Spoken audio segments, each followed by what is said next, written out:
को सबको शुभकामनाएं। आज की प्रेस लेने का मकसद यही कि जैसे अभी बताया गया कि 8 मार्च को हमारा वुमेंस डे रहता है और उस दिन इस बार कुछ अलग करने के लिए स्पोर्ट्स मिनिस्ट्री के माध्यम से हम प्रयास कर रहे हैं कि आप सबको पता है कि खास करके महिलाओं को लेके आदरणीय प्रधानमंत्री जी भी चाहते हैं कि स्पोर्ट्स में ज़्यादा से ज़्यादा हमारे वुमेंस पार्टिसिपेशन मतलब बढ़े, महिलाओं का पार्टिसिपेशन बढ़े और ख़ास करके हम ग्रास रूट से पार्टिसिपेशन को बढ़ाएं। इसलिए आदरणीय प्रधानमंत्री जी के विजन से 2021 में हमने अस्मिता लीग्स की शुरुआत की थी, जो कि काफ़ी एक अच्छे सक्सेस मॉडल पे अभी तक हमें दिखाई दे रहा है और आज तक नियर अबाउट 2600 लीग्स अभी तक हो चुकी है और नियर अबाउट 3 लाख के लगभग पार्टिसिपेशन इसमें हमें दिखाई दिया और काफ़ी अच्छा रिस्पांस भी हर डिस्ट्रिक्ट से हमें इसमें मिल रहा है कि एक महिलाओं को प्लेटफॉर्म मिल रहा है इसके माध्यम से कि जो उसके माध्यम से आज हर किसी महिलाओं को लग रहा है कि हम भी स्पोर्ट्स में आगे आ सकते, अच्छा परफॉर्म कर सकते और उसमें ही आगे चल के हम अच्छे हमारे एथलीट्स को नेशनल लेवल तक लेके जा सकते हैं। इसलिए इस बार एक नई सोच हमने आगे रखी है कि इस बार एट ए टाइम 250 डिस्ट्रिक्ट में हम अस्मिता लीग्स करवाए 2 दिन में 8 और 9 तारीख को और उसके माध्यम से यही प्रयास रहेगा कि जिस डिस्ट्रिक्ट में पहले अस्मिता लीग्स हुई नहीं है या उस तहसील में नहीं हुई है तो वहाँ पे हम इसको प्लान कर रहे हैं कि वहाँ पे हम अस्मिता लीग्स करवाएं। तो इसके माध्यम से लगभग 2 लाख के करीब पार्टिसिपेशन हमें यहाँ पे दिखाई देगा और इसका यही मकसद है कि महिला दिन के अवसर पे हम एक मैसेज दें कि आने वाले दिनों में जो आदरणीय प्रधानमंत्री जी का सपना है और हम सभी का सपना है कि 2036 और 30 में हम कॉमनवेल्थ की जो तैयारी कर रहे हैं तो तब तक हम अच्छे टैलेंट को हंट कर पाए, ग्रास रूट से हम अच्छे टैलेंट को आगे लेके आए कि जिसके माध्यम से हमारा प्रयास यही रहेगा कि आने वाले इंटरनेशनल इवेंट में ज़्यादा से ज़्यादा मेडल हमारे देश की महिलाएं भी इसमें अचीव कर पाए। क्योंकि अगर हम ओलंपिक की अगर बात करते हैं तो सभी गेम्स में अगर हम बाकी कंट्री की हम बात करें तो वुमेंस का पार्टिसिपेशन स्पोर्ट्स में वहाँ पे दिखाई देता है, अच्छे मेडल्स भी दिखाई देते हैं और वही अगर हमारे देश में अगर हम बात करें तो कहीं ना कहीं हमारा वुमेंस पार्टिसिपेशन कम है। तो उसको बढ़ावा देने के लिए और आगे बढ़ के मेडल भी वो ला सके और उसके साथ ही एक फिटनेस का मैसेज भी इसके माध्यम से हम दे सके। क्योंकि आपने भी देखा होगा कि कई बार मतलब हमेशा ये दिखाई देता है कि रूरल एरिया में या डिस्ट्रिक्ट लेवल पे या तहसील प्लेस पे वहाँ की महिलाएं ज़्यादा अपने हेल्थ को लेके कॉन्शियस नहीं रहती है, जबकि उनमें अच्छा टैलेंट रहता है लेकिन वो आगे नहीं बढ़ पाती क्योंकि उन्हें एक अच्छा प्लेटफॉर्म नहीं मिल पाता है। तो यही कोशिश है कि इस अस्मिता लीग्स के माध्यम से उन्हें हम अच्छे एक प्लेटफॉर्म दे पाए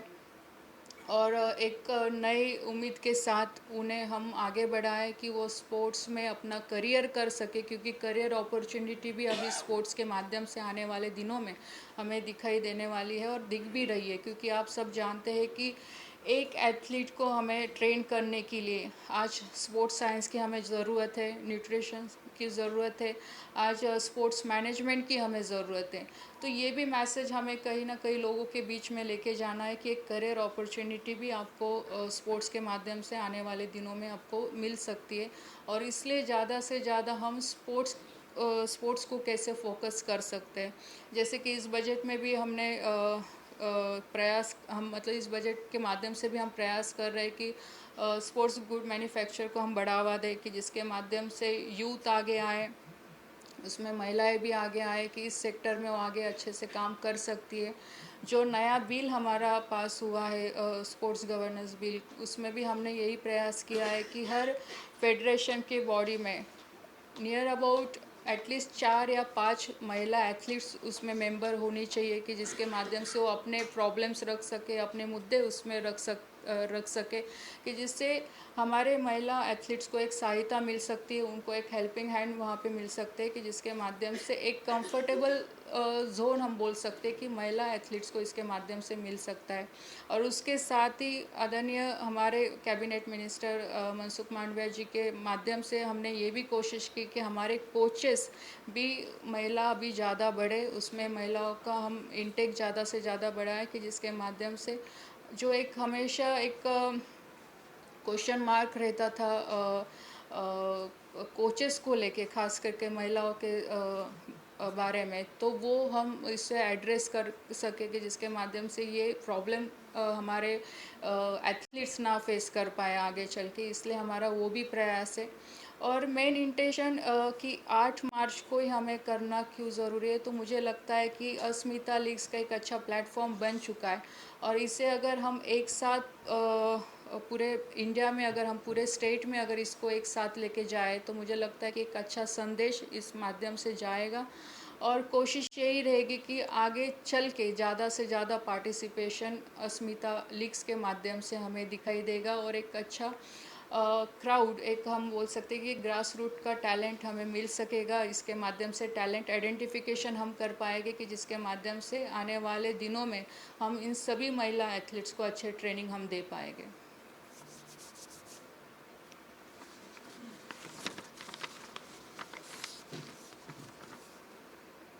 Any questions? Please raise your hand, identify yourself, and okay, please. Myself Harish Upadhyay, politics message.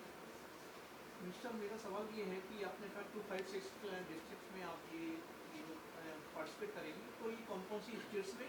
और दूसरे नॉर्थ ईस्ट के स्टेट्सों में ये क्या स्थिति है इसकी, और के अलावा क्या इसकी कोई रजिस्ट्रेशन भी है क्या? ये सभी स्टेट में हम कर रहे हैं क्योंकि इसमें हमने हमारा यूथ मिनिस्ट्री को भी हमने शामिल किया है कि जो हमारा माय भारत पोर्टल है उसके माध्यम से हम रजिस्ट्रेशन करेंगे और उसके साथ ही जो हमारा खुद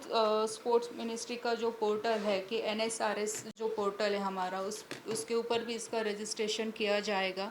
सभी नॉर्थ ईस्ट है या सभी स्टेट में हम इसको बढ़ावा दे रहे हैं। 250 डेस्टिनेशन जो हमारे वहाँ पे यूथ ऑफिसर है या हमारी खेलो इंडिया के हमारे जितने भी सेंटर हैं, उन सभी को हमने बोला है कि 250 से भी ज़्यादा नंबर बढ़ सकता है, बट 250 इसलिए हमने बोला कि लगभग इसमें सभी डिस्ट्रिक्ट कवर किए जा रहे हैं। और जहाँ पे पूरा मैनेजमेंट है वहाँ, क्योंकि इस प्रोग्राम को कंडक्ट करने के लिए हमारे कोचेस भी हमें लगेंगे वहाँ पे, स्टेट की तरफ से उनके भी जो कोचेस है वो भी रहेंगे। और उसके साथ ही हम प्रयास कर रहे हैं कि रूरल एरिया में हम इसे लेके जाएं, कॉलेजेस में इसे लेके जाएं कि जिसके माध्यम से इसके बारे में ज़्यादा से ज़्यादा पता चलेगा लोगों को। नॉर्थ ईस्ट का क्या स्थिति है? नॉर्थ ईस्ट का और रजिस्ट्रेशन आपका कितना हो गया? नॉर्थ ईस्ट में भी मैंने वही बोला कि नॉर्थ ईस्ट भी इसमें इंक्लूडेड ही है, जबकि पूरे हम देश की बात कर रहे हैं तो नॉर्थ ईस्ट भी इसमें है। और रजिस्ट्रेशन ऑफलाइन शुरू हो गए, ऑनलाइन आज से शुरू करेंगे हम।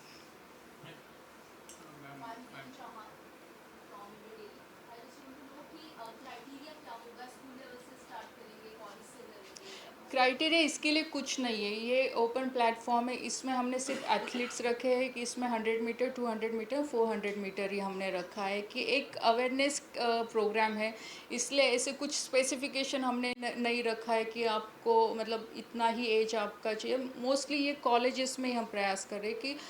11th 12th और हमारा जो ग्रेजुएशन वाले कॉलेजेस है या जो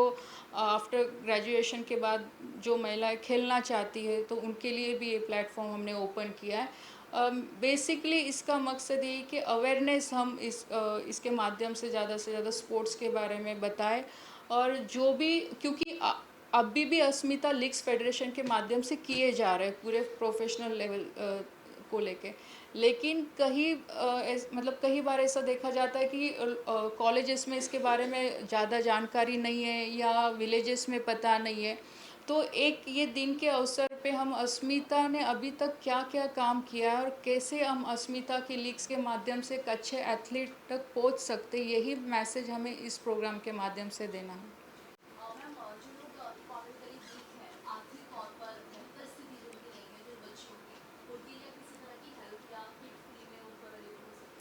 देखो, मुझे लगता है कि मतलब जो आज तक हमने काम किया है मिनिस्ट्री के माध्यम से कि भारत सरकार की तरफ से पूरा सपोर्ट उन्हें किया जाता है जिनका टैलेंट आइडेंटिफिकेशन होता है कि जो अच्छे एथलीट्स हमें दिखाई दे रहे हैं, अच्छा परफॉर्म कर रहे हैं, तो खेलो इंडिया स्कीम के माध्यम से उन्हें पूरी सहायता की जाती है। मैं प्रणब प्रखर हूँ। I just want to find out how many aspirational districts are in this number that you are talking about. Actually ऐसा हमने कुछ आइडेंटिफिकेशन नहीं किया है कि एस्पिरेशन डिस्ट्रिक्ट भी मतलब इसमें इंक्लूड होंगे ही, क्योंकि मेन जैसे कि ट्राइबल डिस्ट्रिक्ट भी हमारे है कि ट्राइबल डिस्ट्रिक्ट में भी काफ़ी अच्छे एथलीट्स हमें दिखाई देते हैं, तो वो भी डिस्ट्रिक्ट इसमें इंक्लूडेड है ही, लेकिन ऐसा अलग से कुछ किया नहीं है, सभी एक साथ ही हमने रखा हुआ है। So bifurcation would help people to understand about the reach, because you have already put tribal district, which means that you are serious about the talent hunt.